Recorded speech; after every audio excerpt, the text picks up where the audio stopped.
एक मामले में उनकी तारीफ करता हूँ मैं, ट्यूशन कोचिंग कराने वालों को, कि वो ईमानदार बहुत है। किसी बच्चे को अगर खड़े होने में दिक्कत हो रही है तो आप उसको व्हील चेयर नहीं पकड़ा सकते हो, उसको गिरने दो।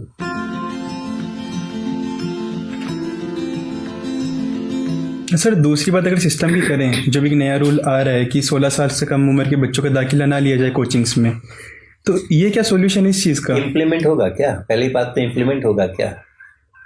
कोचिंग कराने के लिए अगर पेरेंट्स बेताब है और कोचिंग देने के लिए अगर बिजनेस पर्सन्स बेताब हैं, तो क्या आप रूल बना करके रोक सकते हो? तो लोग तो इसे प्राइवेट में करना पड़ेगा ना फिर। हाँ, तो ये जो है ना, ठीक है, आपके जो बड़े बड़े जायंट्स फिट जेई और वो सब हैं, उन सब के ऊपर आप नकेल कर सकते हो, लेकिन गली गली में जो खुल रखे हैं उन पे क्या नकेल कर सकते? मैं पटना में जाता हूँ, पटना में मैं रहता हूँ, एक संतोष कुमार हमारे मित्र हैं, उनके घर पे रहता हूँ, प्रोफेसर है वहाँ पे।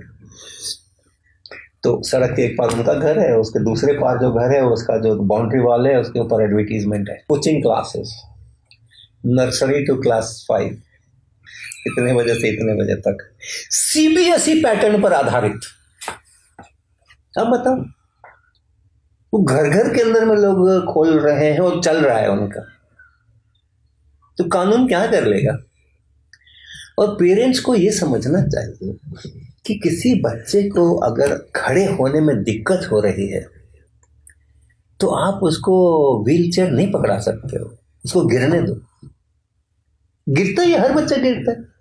जब खड़ा होना सीखता है तो ऐसा थोड़ी है कि सीधा ही खड़ा हो जाता है, लड़खड़ाता ही है, इधर गिरेगा उधर गिरेगा, और पेरेंट्स को खुश होते हैं उस समय में। ऐसा नहीं करो बच्चे को कितना कष्ट हो रहा है, भैया इसको एक व्हील चेयर दे दो। आज वही हो रहा है ना, मेरा बच्चा होमवर्क नहीं कर पा रहा है स्कूल का, एक ट्यूटर लगाओ। मेरा बच्चा जो है सो बाकियों से 10 नंबर कम पा के रखा हुआ है, उसको ट्यूशन में डाल दो। आप उसको व्हीलचेयर पकड़ा रहे हो जब उसके पैर मजबूत होने का समय है, उस समय में हमेशा के लिए वो बच्चा कमजोर होता है, और इसीलिए बाद में इतना साइकोलॉजिकली फ्रेजाइल हो जाता है वो कि किसी तरह के एडवर्स सिचुएशन को फेस नहीं कर पाता है। तो ये समस्याएं हैं, ये जो ट्यूशन कोचिंग का सारा मामला है।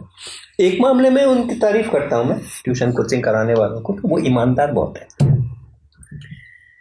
वो बिल्कुल साफ कहते हैं स्टूडेंट्स को कि मेरा मैंडेट आपको परीक्षा पास कराना है, आपको पढ़ाना नहीं है ना। वो देर वेरी क्लियर, और ये आपको बता करके ही कहते हैं आपको आना है तो आ जाओ, नहीं आना है तो मत, आपको पढ़ना है तो कहीं और जाओ, आपको इम्तिहान पास करना है तो मेरे पास आओ। यही तो होता है ना ट्यूशन के अंदर में, that they are very honest.